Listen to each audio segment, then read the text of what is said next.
Kyle's going to discriminate first exercise, but one thing you want to make sure is before any time you start anything is I would suggest you get on and do a bicycle or walk on a treadmill 5 or 10 minutes, get your ligaments, joints loosened up.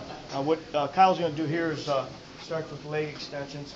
We're going to do these just to warm up. Not necessarily do they have to always be done first in your workout, but you should at least do 3 sets just to get your knees and your quadriceps loosened up before you do your leg press or if you're going to squat or something. So go ahead, Kyle. I just see Kyle's going to come up with the weight, controlling the weight each way.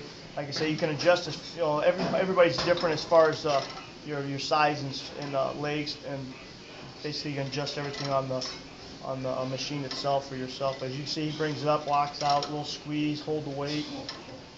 Like I say, for beginner, the weight isn't really that important as far as you want some, muscle fatigue as the main thing is what you're looking for is to pump the blood into your quadriceps. Now, like I say, right now he's just more or less just loosening up, get some fluid in there, blood. It's all about blood volume into the quadriceps and loosening up the joints. Just do like 15 reps. That's plenty for the first one. Yeah, a few more.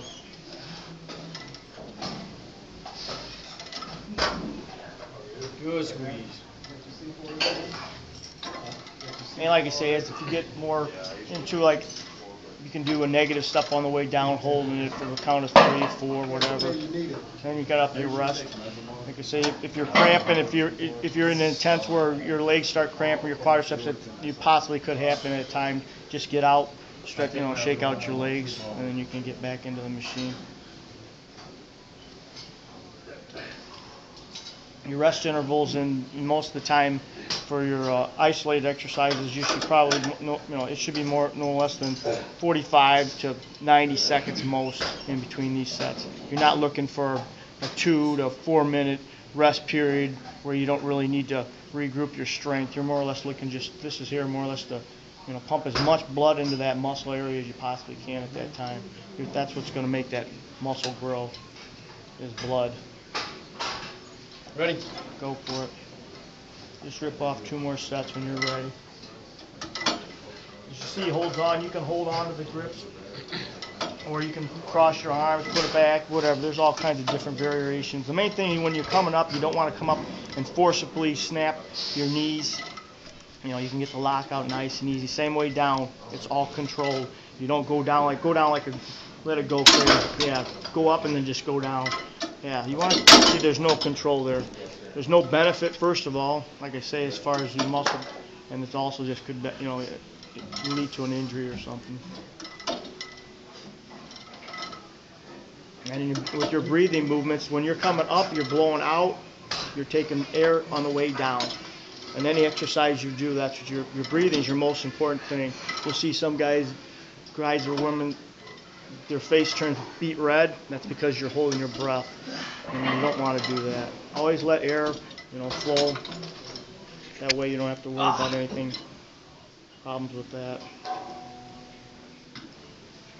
In between, you can do stretching to, loosen things up so that you're not cramping. And then, another thing is, the cramping's caused, you might be a little dehydrated, working out early in the morning. If you're drinking coffee early in the morning, you could be dehydrated a little bit. Just make sure you get a lot of fluid in you.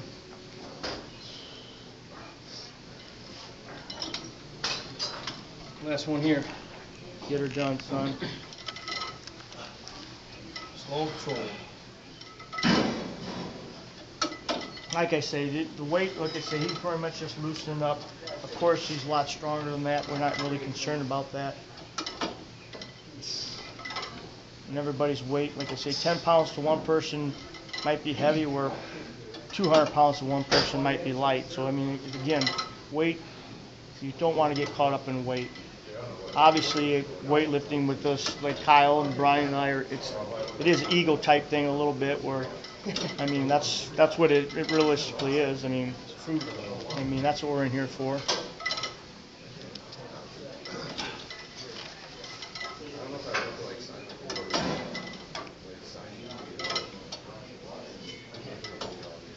Last couple reps real important. Real good pump. Yep. like I say, at the end, once you're warming up, yeah, you can do the pump. It's like even like a burnout where you just basically just go full to fatigue. Again, the main concern what you're doing there out of that is the pump. It's the pump, which is blood, rushing blood in there. And it'll get so bad at the end that possibly that you can't even do another rep. All right, that's the first exercise.